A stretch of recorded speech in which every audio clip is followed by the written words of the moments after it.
خان صاحب اور ان سے پہلے شاہ محمود قریشی صاحب اور ان سے پہلے اسد عمر صاحب بھی بات کریں گے. ابھی غلام سرور خان. الرحمن الرحیم. عمران خان کے چاہنے والوں السلام علیکم. کل ایک چور پکڑا گیا. پاکستان میں تو چھوٹی چھوٹی چوریاں کرتا رہا. کل انگلینڈ میں چوری کرتے ہوئے پکڑا گیا.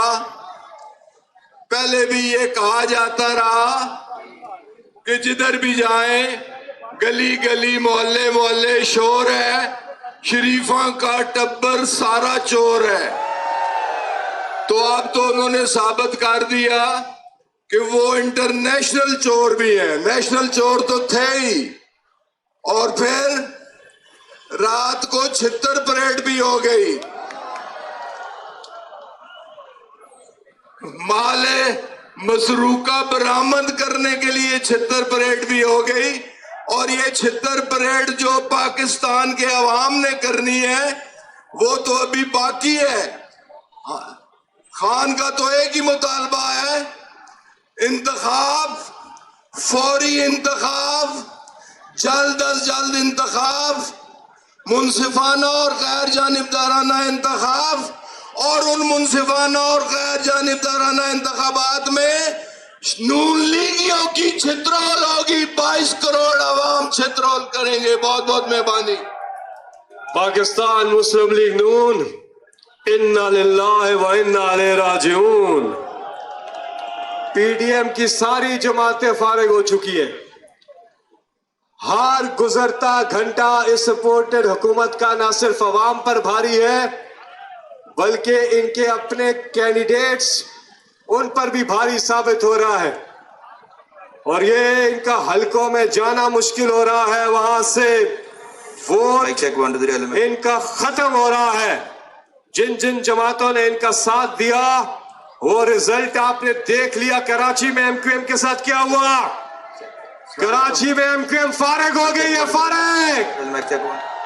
آپ نے پنجاب کے الیکشن میں دیکھا نون لیگ فارغ ہو گئی اور ان حلقوں کا انتخاب کیا گیا جہاں پچھلے الیکشن میں کم مارجن سے پی ٹی آئی جیتی تھی. جان بوجھ کر انہوں نے ان حلقوں کا انتخاب کیا اور وہاں پر بھی تحریک انصاف عمران خان صاحب, ایک عمران خان جنہوں نے ورلڈ ریکارڈ بنایا, ایک طرف ایک عمران خان, دوسری طرف 12 سے 1 درجن سے زائد جماعتوں کا ٹولہ, اور شکست ہوئی اس کو.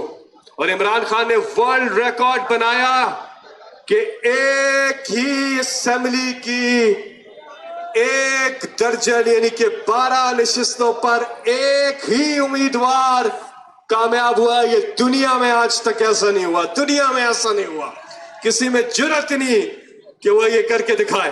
عمران خان نے نہ صرف کر کے دکھایا, جیت کر دکھایا. میں آپ درخواست کروں گا عامر ڈوگر صاحب سے, چیف وپ نیشنل اسمبلی, آپ سے بات کریں گے. جناب عامر ڈوگر صاحب. نحمدہ و نصلی علی رسول الکریم. بسم اللہ الرحمن الرحیم. کی محمد سے وفا تو نے تو ہم تیرے ہیں, یہ جہان چیز ہے کیا لوح و قلم تیرے ہیں. یہاں کنٹینر پر موجود اکابرین پاکستان تحریک انصاف, خواتین و حضرات, السلام علیکم.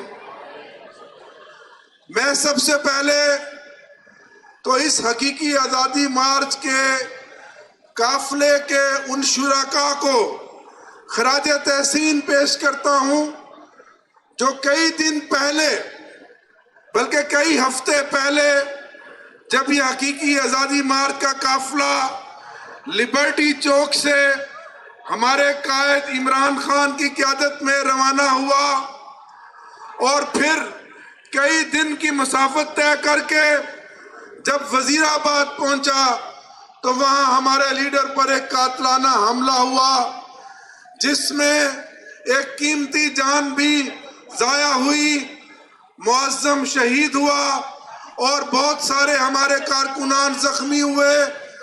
اللہ کا شکر ہوا